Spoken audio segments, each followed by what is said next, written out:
Si tu penses que tu ne peux pas juste rester sur un réseau. Enfin, je vais te parler de WhatsApp Business.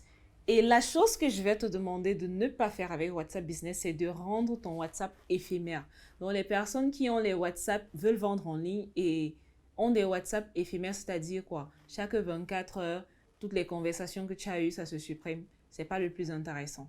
C'est très important de garder le fil avec les personnes qui entrent dans ton inbox. Donc, WhatsApp Business va te permettre réellement de gérer tes prospects parce que ça a beaucoup de fonctionnalités. Exemple, on a la fonctionnalité sur les étiquettes. Ça te permet de te dire, ok, la personne s'y était venue pour telle chose dans mon inbox. Même si tu n'enregistres pas le numéro, ça te permet quand même d'avoir la donnée ou alors le repère que telle personne avait payé pour telle chose en fonction des étiquettes que tu vas créer. Mais moi, la fonctionnalité que j'adore de cette application, c'est la réponse rapide.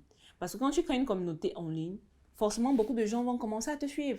Beaucoup de gens vont commencer à te contacter et ils vont te poser les mêmes questions. Et parfois, c'est fatigant d'écrire la même chose tout le temps. Donc, ce que je fais, j'enregistre des réponses au préalable. Et quand je vois que la même question revient, je fais juste un slash et puis ça a déjà tout le message, même si c'est la Bible, je renvoie la personne. Donc, WhatsApp Business, c'est vraiment un élément très important. Et aussi, avec mes chroniques digitales, je sais que beaucoup de gens ont souscrit à ces chroniques et sont dans les différentes villes. Donc, j'ai les personnes de Yaoundé, j'ai les personnes de Douala, j'ai les personnes du reste du monde. Quand je veux passer une information juste aux personnes de Yaoundé, je pars dans ma liste de diffusion des personnes de Yaoundé. Donc, si j'organise un événement à Yaoundé, c'est uniquement ces personnes-là que je vais contacter. Je ne suis pas obligée de communiquer sur ma page, d'où je vous parle de communauté.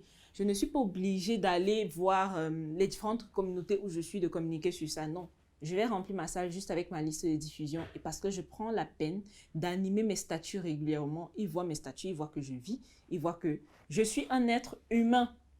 Donc, ceux qui postent 100 000 statuts, bon, peut-être c'est abusé, mais qui mettent des statuts, 20 statuts jusqu'à ça fait le cercle WhatsApp, là, arrêtez ça, je vous interdis ça. Parce que vous êtes en train de perdre une bonne partie des gens. Peut-être qu'au départ, vous allez voir les gens regardent vos statuts, les gens regardent vos statuts, mais après, ils n'ont pas que ça à faire. Si vous voulez vendre, allez au marché. C'est ce qui passe dans leur tête. Donc, l'astuce que je vais te donner au niveau des statuts, c'est que ne traverse pas 4 statuts par jour. Sincèrement, ne traverse pas 4 statuts par jour. Et si tu veux même jouer avec les statuts, mets un à 9 heures. Tu peux mettre un à 9 heures et mets vraiment un statut que quand la personne va voir, il va dire, waouh, je veux voir ce qu'il y a derrière le statut. Tu mets un à 9 heures, tu mets un à 12 heures, un à 15 heures et peut-être un à 18 heures. Et là, tu auras le temps d'observer les gens qui regardent tes statuts. Et l'autre chose, c'est que sur ta page, tu peux clairement communiquer de telle sorte que les gens se disent, je veux voir tes statuts. C'est ce que j'ai eu à faire. J'ai offert un livret gratuitement sur Facebook. Et à ce jour, j'ai presque 500 personnes dans un lien Google Sheet, dans un formulaire Google Sheet que je vous ai d'ailleurs montré. J'ai presque 500 personnes dans ce lien, tout simplement parce que j'ai dit ils vont bénéficier de mon livret gratuitement. Et à côté de ça, j'ai enregistré les numéros. Donc, à ce jour, j'ai pratiquement 440 personnes qui regardent mes statuts. Mes amis sont souvent bluffés quand je mets un statut. Moins d'une heure, il y a plus de 100 personnes. Pourtant, je suis sûre que peut-être chez toi, il n'y a pas 50 personnes qui regardent tes statuts. Ça veut dire quoi? Tu dois travailler ton relationnel.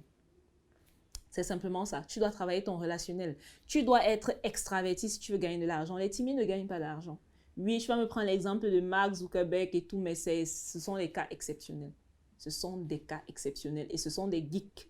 Donc, les geeks vont gagner de l'argent, ils ne vont pas forcément. Ce n'est pas lui qui fait le marketing. Il va présenter l'application, il va présenter les nouvelles fonctionnalités, mais ce n'est pas lui qui va danser partout que Facebook est monté et descendu. Si tu veux faire de l'argent dans ce contexte, rends-toi visible. Et pour te rendre visible, tu ne dois même pas être timide. La timidité, pour moi, c'est en fonction de l'environnement. Hein. On est timide en fonction de l'environnement, mais si on te met dans un environnement où tu vas être à l'aise, par exemple, parfois dans ta chambre ou dans la douche quand tu te mets à danser, là, tu es dans ton environnement et tu n'es pas timide. Donc, être timide, c'est un concept. C'est un concept qu'il faut éradiquer si c'est que tu veux te